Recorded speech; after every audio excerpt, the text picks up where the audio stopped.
السلام عليكم ورحمة الله وبركاته. ماذا يحدث في سوق الذهب في مصر؟ يوم الحد 4/2/2024 شفنا هبوط في سعر الموازي، وشفنا الأسعار ما بين 55 و 53 جنيه. يا ترى إيه السبب؟ خلينا متفقين إن دلوقتي في تذبذب في الأسعار، وبقى السؤال الموحد للكل: الذهب هينخفض ولا هيرتفع؟ طبعا اللي معاه ذهب دلوقتي عايز سعر الذهب ما ينزلش، وطبعا اللي معاه سيولة دلوقتي عايز سعر الذهب علشان يشتري. وده ياخدنا للسؤال التاني: هل الوقت الحالي مناسب للشراء ولا للبيع؟ خليك متفق معايا ان الكل مصدوم دلوقتي، وبقى بيشكك في الاسعار اللي بيشوفها وعمال بيسمعها، وبيسأل نفسه ايه السبب اللي يخلي الدولار ينزل من 74 جنيه ل 55 جنيه في يومين اتنين بس، ويخلي عيار 21 ينزل 1000 جنيه برضه في يومين. ده اللي هجاوبك عليه. ما تنساش تعمل لايك، ويلا بينا. السلام عليكم.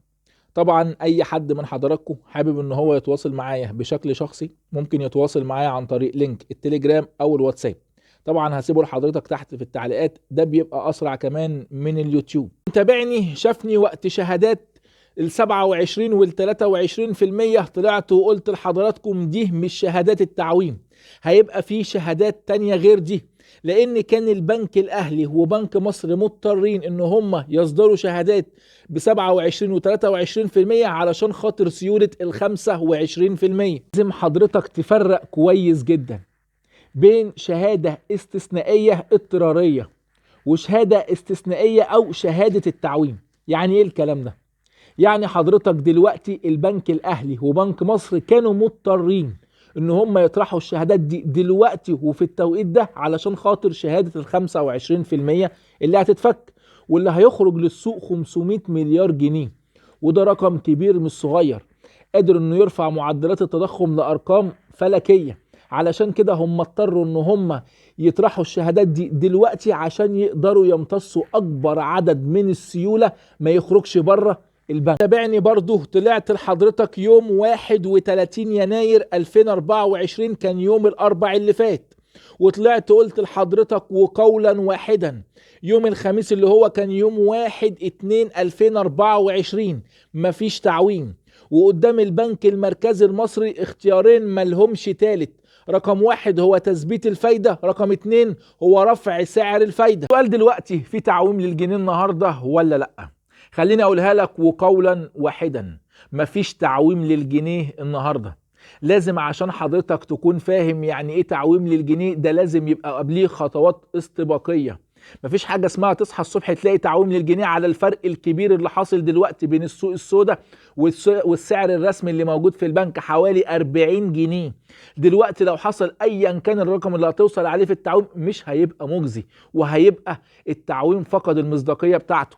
انما خليني اقول لك ان النهارده لازم تكون مستني حاجه من الاتنين: يا اما تثبيت لسعر الفايده، يا اما رفع لسعر الفايده 200 نقطه اساس او 300 نقطه اساس او 2 ل 3%. غير كده لا. وخليني اقول لك في حاله التثبيت يحصل ايه، وخليني اقول لك في حاله الرفع هيحصل ايه. في حالة تثبيت سعر الفايدة هيبقى الوضع على ما هو عليه، وهنكمل زي ما احنا. السوق رايح إلى ما لا نهاية، والسوق رايح لتطلعات ال100 جنيه للدولار الواحد. إنما لو رايح ناحية الرفع عشان يرفع النهاردة 200 أو 300 نقطة أساس، إذن هو ده نتيجة الاجتماع كله، مفيش من وراه تعويم. لكن استنى الأسبوع اللي جاي البنك الأهلي وبنك مصر يطرحوا شهادات أعلى من شهادات ال27، لأن امبارح غالبا هيبقى آخر شهادات ال27. لكن استنى شهادات جديدة لو تم تحريك أو تم رفع السعر الفايدة. استنى الأسبوع اللي جاي شهادات أعلى، وبناء عليه الشهادات دي هتفضل من 10 ل 15 يوم عشان تبدأ هي كمان تلم السيولة الباقية من الناس اللي ما راحتش ناحية البنك، ولا الناس اللي راحت ناحية الذهب ولسه محتفظة بالسيولة بتاعتها. ما ينفعش يحصل تعويم على الأسعار الحالية. لازما عشان تكون فاهم لو تم تحريك أو تم رفع السعر الفايدة، الدولار في السوق السوداء مش هيكمل رفع، يا إما هيثبت وينزل حاجات بسيطة، وبعد كده تبدأ الأسبوع اللي جاي يبدأ يطرح شهادات جديدة. الشهادات دي وبناء عليها الكل خلاص هيبقى عارف إن التعويم جاي، والكل اللي حافظ دلوقتي الذهب والدولار هيبدأ ان هو يروح يتخلص منه ويبيعه.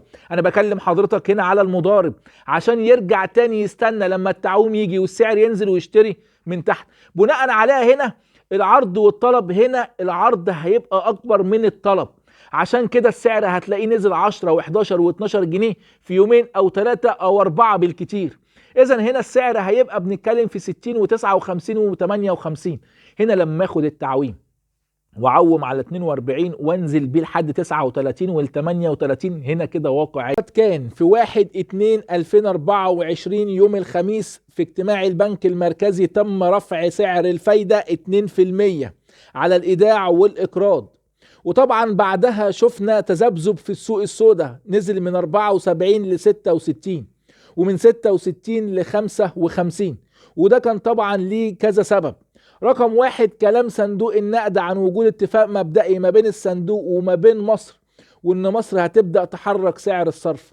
رقم 2 النظرة المستقبلية الإيجابية لمصر وانها قادرة على سداد ديونها. رقم 3 الحملات الأمنية وإلقاء القبض على بعض تجار السوق السوداء.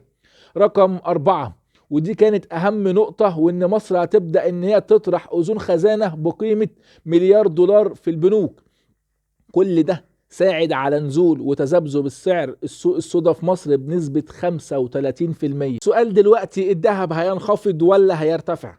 وجهة نظر الشخصية الذهب هينخفض، بس هينخفض انخفاض تدريجي، مش هينخفض مرة واحدة. خليني اقول لك ان اول خطوة كانت ارتفاع سعر الفايدة 2%.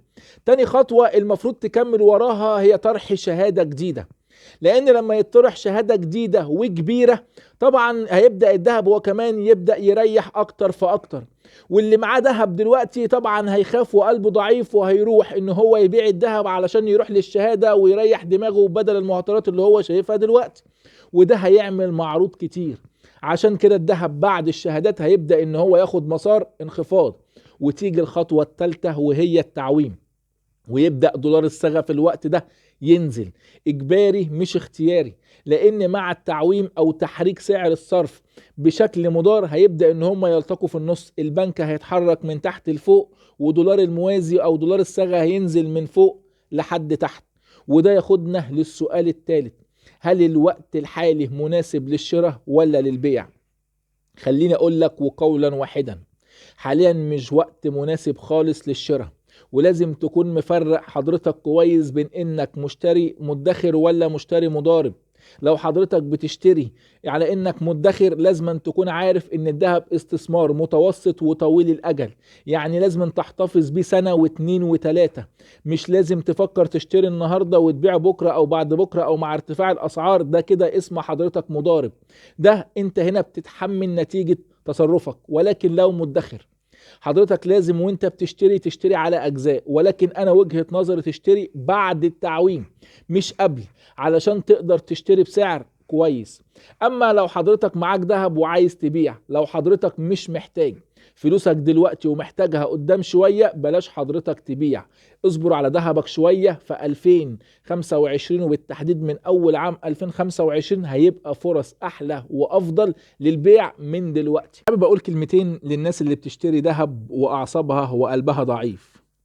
خليني اقول لك ان حضرتك بتكون فريسة سهلة جدا للتجار. ما ينفعش النهاردة عشان خاطر الضغط اللي حضرتك شايفه في الاسعار تروح تشتري علشان تقدر تبيع بكرة وبعده، واول ما يتهز وينزل تروح تبيع وتخسر، تقول ايه الفرق اما اخسر لي 100 ولا 200 جنيه على امل ان انا اخسر ارقام كبيرة. حضرتك ده كده مش استثمار، ده كده حضرتك بتخرب الدنيا في مدخراتك. بلاش بلاش بلاش التسرع، وبلاش حضرتك تروح تشتري علشان كله بيشتري فالحق اشتري انا كمان. السياسة دي او سياسة القطيع انا ما بحبهاش. خلي بالك من فلوسك عشان ده تعبك وشقاك. في الاول وفي الاخر دي وجهة نظري ومش بلزم اي حد من حضراتكم بيها.